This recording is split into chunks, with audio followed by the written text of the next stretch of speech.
Dragi moji lavovi, dobro mi došli u tarotskop za nastavak mjeseca. Evo da vam kažem da je solarna eklipsa upravo prošla oko 8, odnosno oko 20:20 i vaš bi znak trebao biti dosta zabrinut. Ispričat ću vam to sve, samo da vam kažem da ovo ne mora rezonirati sa svim lavovima, pošto je generalno, odnosno kolektivno čitanje, a ako želite da baš rezonira sa vama, tada možete sudjelovati u pitanjima i odgovorima uživo, ali za to bi trebali biti pretplaćeni, znači program uživo ide uskoro, pa evo ako želite možete se pretplatiti, dragi lavovi. Znači rekli smo da bi trebali biti dosta zabrinuti radi eklipse, jer zahvaća vaš vladajući planet, a vaš vladajući planet znate koji je, da je to Sunce. To je planet koji nam inače daje energiju i izgleda da možete biti i na polju sada u ovo vrijeme, što vam ja uopće ne bih preporučila. Sa kartom 7 pentakla, kao da se nešto pitate, kao da se pitate što će biti. I ovo označava isto tako čekanje i čekanje, što god da čekate. Vidim da vam je malo strpljenje pri kraju i čekanje vam je u biti tamo gdje vam je Saturn, u 8. kući. A ja mislim da vi čekate i na vezu, da se ona ustali, odnosno da se ona stabilizira, ili možda čekate vjenčanje ili spajanje s nekom osobom vašom. Vidim da može biti da čekate i pomirenje, odnosno kako smo rekli spajanje s nekom osobom. Možete biti jedni sa kartom umjerenosti, možete biti jedni od onih osoba koji računaju na retrogradni Merkur, pa kažu da će se bivša ljubav vratiti, ali Merkur znači ne vlada vezama, nego vlada razgovorima. Znači ne vezom, pa je moguće da u ovo vrijeme razgovarate recimo s vašom osobom, a ne da vam se ona vrati, da se odmah pomirite. Premda je moguće i da se pomirite. Moguće isto tako da ćete u ovo vrijeme saznati neke tajne koja vaša osoba skrivala od vas i mislim da ćete osjetiti nostalgiju za starim vremenima s vašom osobom. Nekako kao da ste mislili da ćete možda biti sretniji, jer s 3 kupa vi želite biti sretni i osjećam da se dobro osjećate s vašom osobom. Ali s 4 kupa mi se čini, ako budete tražili tu sreću od njih, možete biti možda odbijeni.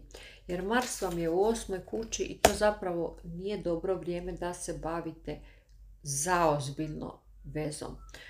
Samo će vam donositi stres, borbu, nekakve blokade i argumente recimo za svađu. Tek poslije 26. aprila evo biti će bolje vrijeme i puno povoljnije vrijeme za to. Sa 3 štapa, evo, znači stvari će biti bolje, ali znači još ne, rekli smo tek poslije 26. aprila. Ispao nam je i paž kupova i karta osude. Znači, želite samo biti s vašom osobom i kao da ste mi nostalgični, a kada su lavovi nostalgični, tada lako mogu nekako zapeti u tom stanju, ostati u tom stanju da vam baš ne bude nešto dobro.